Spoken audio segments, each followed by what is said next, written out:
Hello boys and girls, this week we are going to be working on an oil pastel landscape. I was inspired to work on this one after I watched the Claude Monet landscape YouTube video that we have up on our channel. And we sent home oil pastels in your to-go kit, so hopefully you guys have your full set shown here. I'm going to leave the whole set out so I can work with any colors that I want to. I'm also going to have my trusty pencil and my Sharpie for the blackest parts of the image.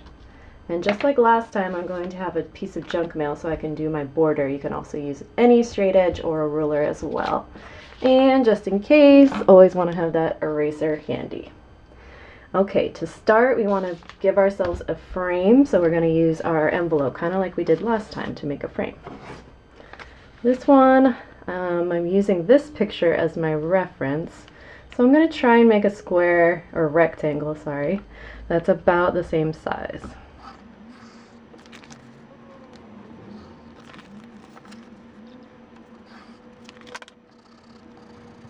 Okay, so we have our rectangle. It's about the same size as our reference picture.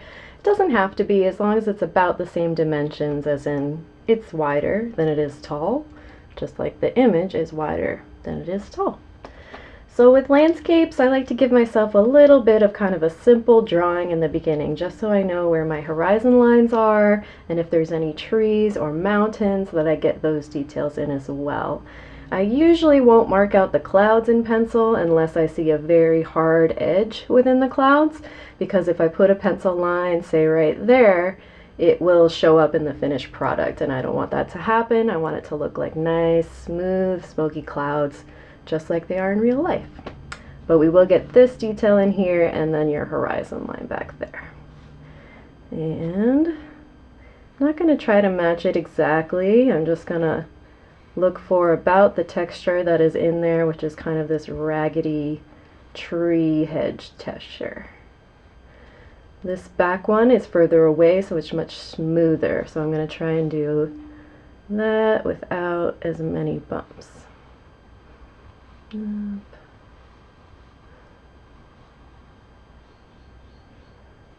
Okay, and the last thing, this is actually the Santa Cruz Bay, right here, Monterey Bay. So we want to have a horizon line that's below the mountains in Monterey, and it's actually where the ocean meets the shore, and that's usually a straight line in a drawing. It's called the horizon line. And I want mine to line up exactly with the bottom frame line. So I'm going to lay this down and give myself kind of this parallel line that goes all the way across. Alright, so this is our ocean, this is Monterey, this is the trees of Santa Cruz. Okay, that's all I need for my drawing. It's pretty simple, pretty straightforward. It's all about the color with this project. Alright, so when using oil pastels, they can get messy pretty fast. So I always lay down my tester sheets underneath for the crumbs that come off to the side. And I just want to build up my color slowly and gradually. Don't press super hard right away. That will give you a lot more crumbs and it'll make it a lot messier. Alright, I'm always going to want to start with my brightest color so that it stays bright and doesn't get smudged by any of our dark colors. Obviously, we'll look at this up here. It looks like yellow is our brightest color. The yellow that we have is very bright. Usually yellows are very bright. So I'm going to color very lightly with it because I'm going to lighten it up with a different technique that you will see later. I'm thinking it's going to go up to about there, so I'm going to give myself a really light line. And you guys might not even be able to see it, but because I want to keep it nice and light. Then as I shade, I'm not pressing hard at all. I'm almost just touching the paper with my oil pastel so that I can build up the color gradually. It'll stay nice and smooth, and also it won't do what can damage the paper. I call it steam rolling because the texture on paper is what holds the color. It's called the tooth of the paper, and if you press too hard with anything, colored pencil, oil pastel, crayon, anything, it'll flatten the tooth of the paper and it won't hold any more color. So you'll notice you'll try to put on more color and it just won't stick. So that's why we color nice and light. You want to be able to see some of the paper through your drawing. and this will also help you blend later. Okay, so we've got our nice light yellow in there. Our next lightest color, there's a nice light pink up here, but first I'm going to do orange because orange blends in with the yellow, and there's quite a bit of orange in the bottom of this image. Alright, so I want to keep that yellow by itself right in that layer, but down here by the hills, it does get quite a bit darker with orange.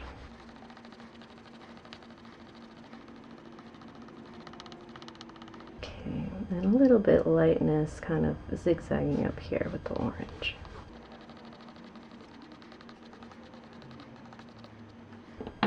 Okay, next we're going to bring in our red, which is actually going to create the red that comes in down here, but we're also going to create a pink up here as well. We want to work really lightly with the red on top here, because we're going to add white to it in order to create pink, since we do not have a pink oil pastel.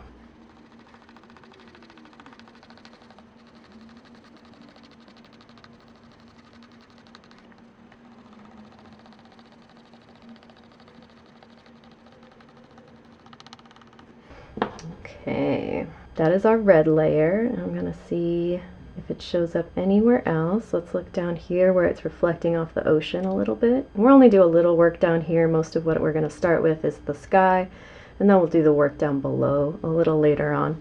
But I do want to get a little bit of orange and red on that little ocean area right down here.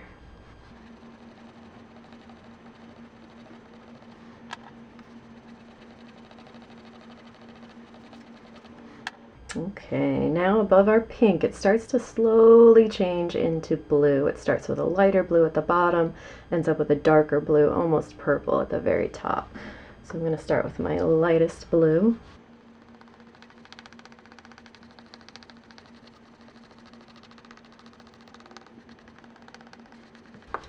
I'm actually going to bring this light blue all the way to the top because I will be layering the darker blue on top of it. Our darker blue.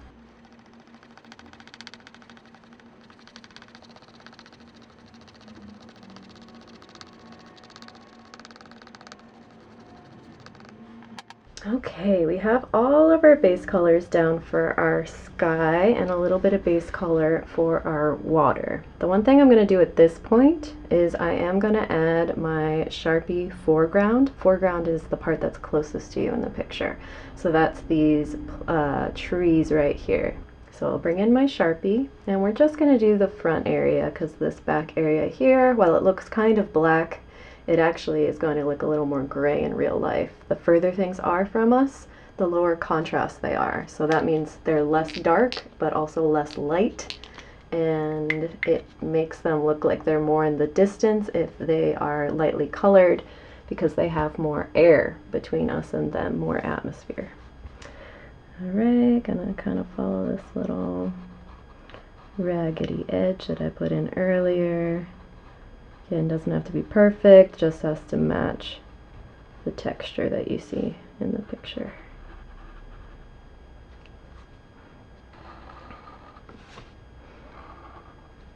And now we just color in this black area.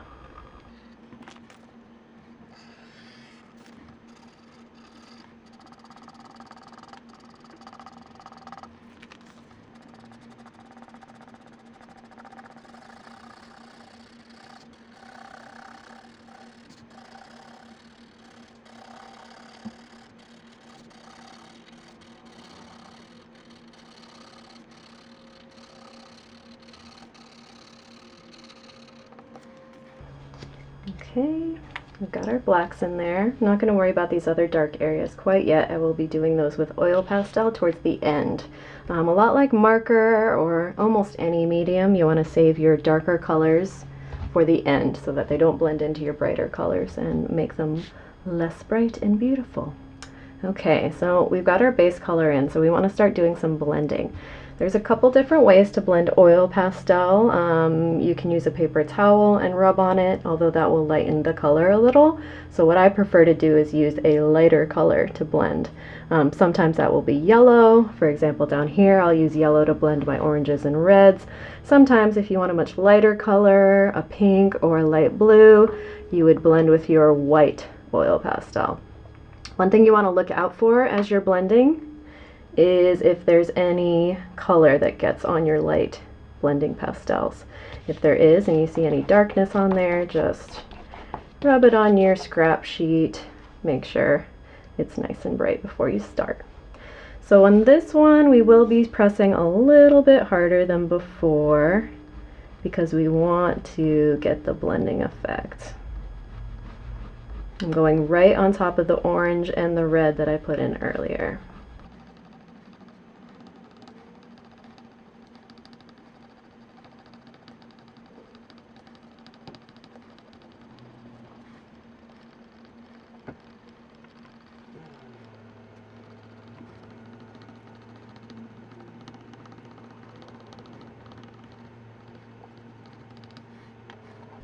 Next, as we move up the page, you can see that the yellow is actually getting lighter as it moves up. It's turning more into a pale yellow instead of a bright yellow. So now I am going to come in with my white pastel and start to kind of bump up the white blending with the yellow blending from before.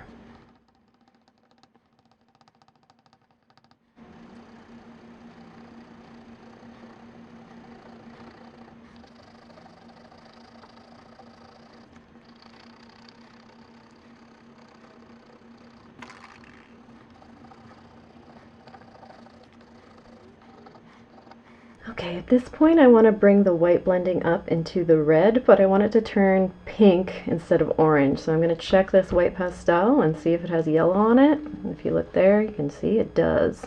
So I want to wipe that yellow off so that I don't carry the yellow up too far into the pink, or else it will turn orange. Okay, now we're going to go right on top of the red.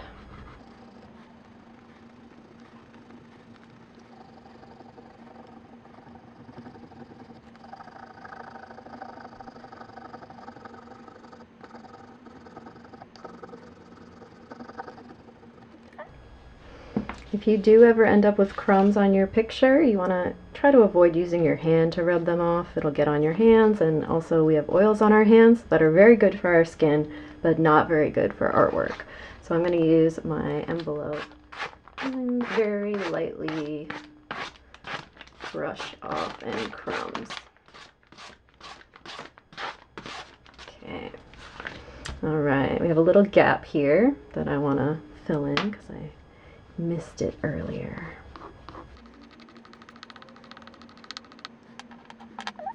Now we can do the white on the blue parts.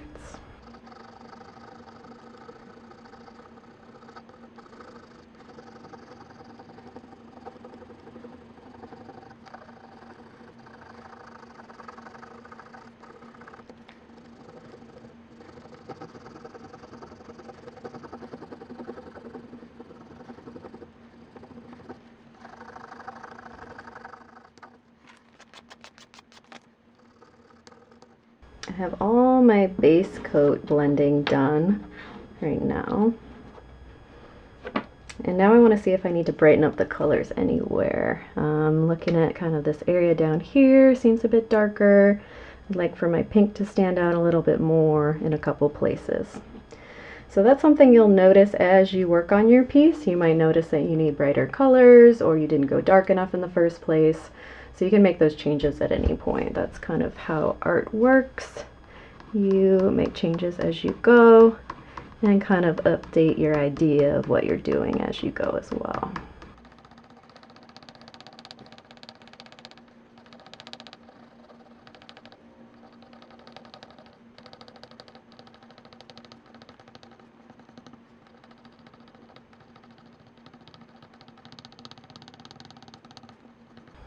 Go a little darker right there for that extra dark pink cloud there.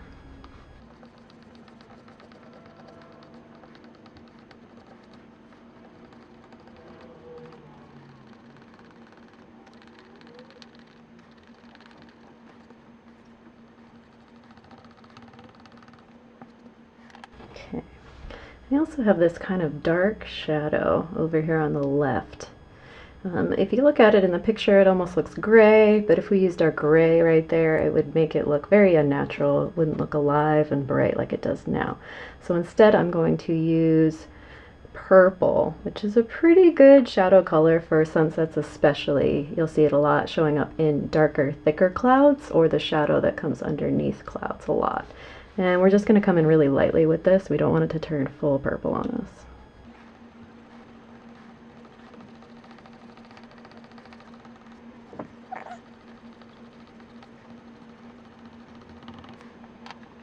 And I'll use orange to blend over that.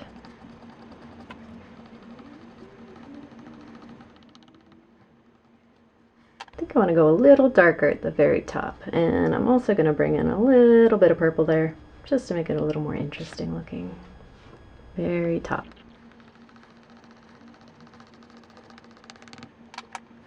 I'll layer on my blue right underneath my purple and a little bit on top of my purple, just to make those colors all match.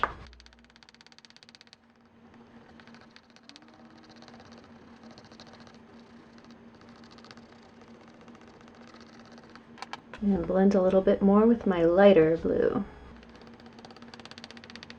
Okay, really quick. I don't know if you can see that right there, but that is some of the green or maybe yellow that I got on my pastel that ended up on my picture. If that ever happens, an easy way to fix it, and you don't have to wash your hands after you do this, you can actually use your fingernail and scrape it off. Alright, see, get it under your fingernail, make sure you get it out from under there. And we can just pop back in the colors that were there before. A little bit of purple. And blend with our blue.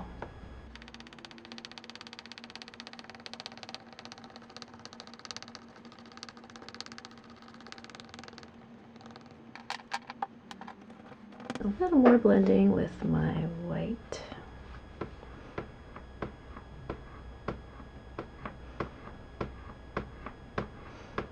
And if you'll notice, we're starting to see a little bit of a texture show up in here where the blue is. It's kind of a mottled texture, you'd call it. A little bumpy, just looks a little rough. It's okay, usually that means you've got a little bit too much oil pastel buildup. So if you'll notice, as I'm blending right now with my white, I'm going slower than usual because I'm trying to kind of push around this texture and kind of squeeze it flat so it doesn't have as much texture. I'm okay with a little bit of texture. A little bit of texture actually looks great, looks really natural, looks a lot like a Monet, but I just don't want too much texture, so I'm going to kind of try and steamroll it here with my white blender a little bit. So I'm pressing pretty hard right now, not hard enough to break the pastel, but hard enough to squash down that texture if I can.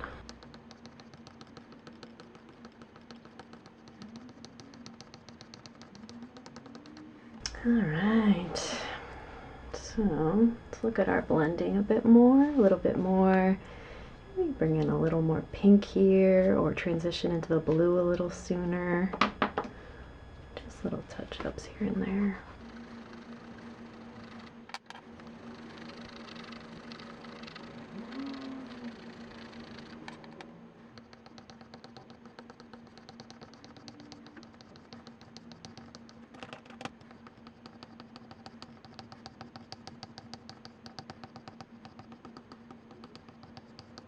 I'm pretty happy with my sky. I think I'm good to go on there. I want to do a little blending, probably get our ocean in there, which is kind of an unusual color. You can tell it's a little darker, almost a brownish color, but we want it to look like the sky is reflecting off the ocean. So some of the colors that show up here, you want them to show up down here too.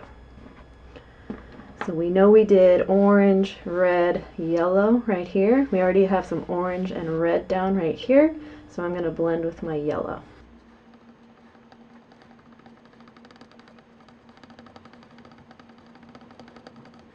Some orange to darken it up a bit. And some red to go even darker.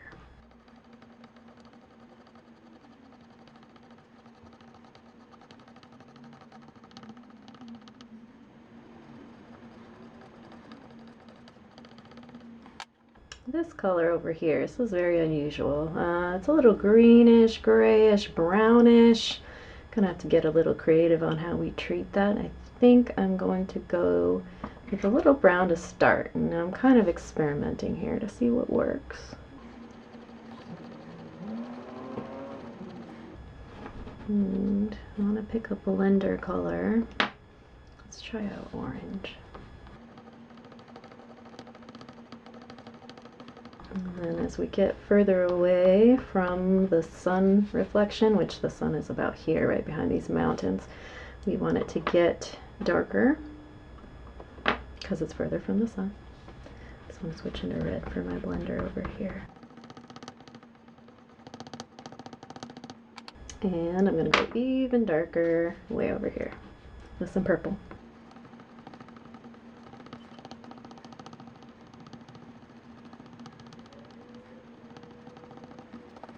Okay, so it's a little more colorful than this picture here, but I kind of like that. I like to add a little bit more color sometimes. Also, if you print a picture off your printer, it makes the colors a little more dull.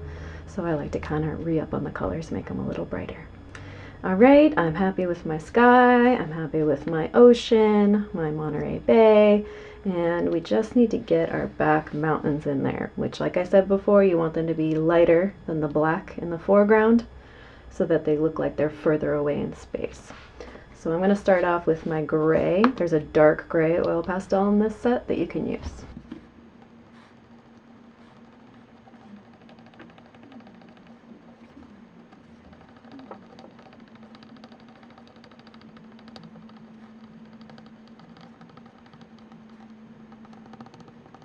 I do want a little bit more darkness in there, so I am going to layer in, very lightly layer in a little bit of my black, especially coming in from the left and the right. Those are going to be the darkest sides, the further from the sun.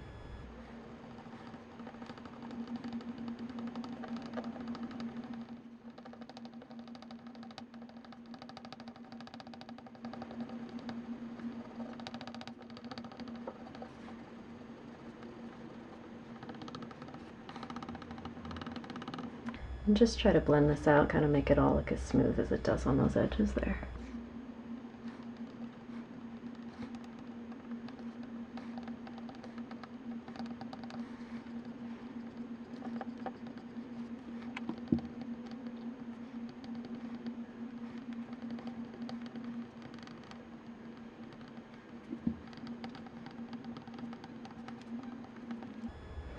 Let me smooth this out just a little bit more.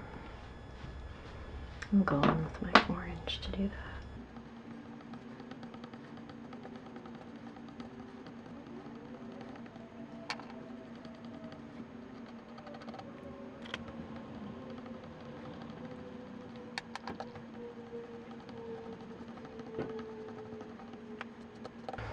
Now I might go over my line one more time with my Sharpie just to make it really sharp and stand out.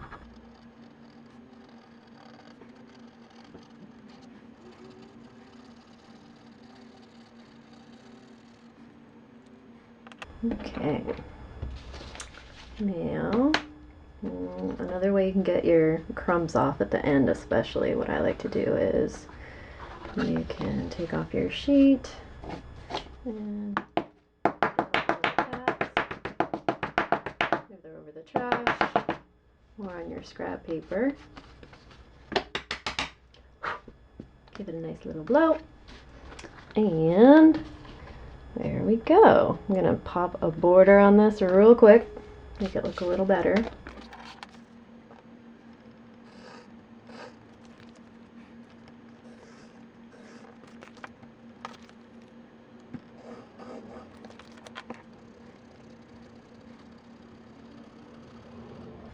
Okay, there we have it. We have our oil pastel landscape. I love using oil pastels for landscapes because they make the bright colors really stand out. An oil pastel is basically a stick version of oil paint. A lot of artists use it for landscapes. Monet used it for his landscapes all the time.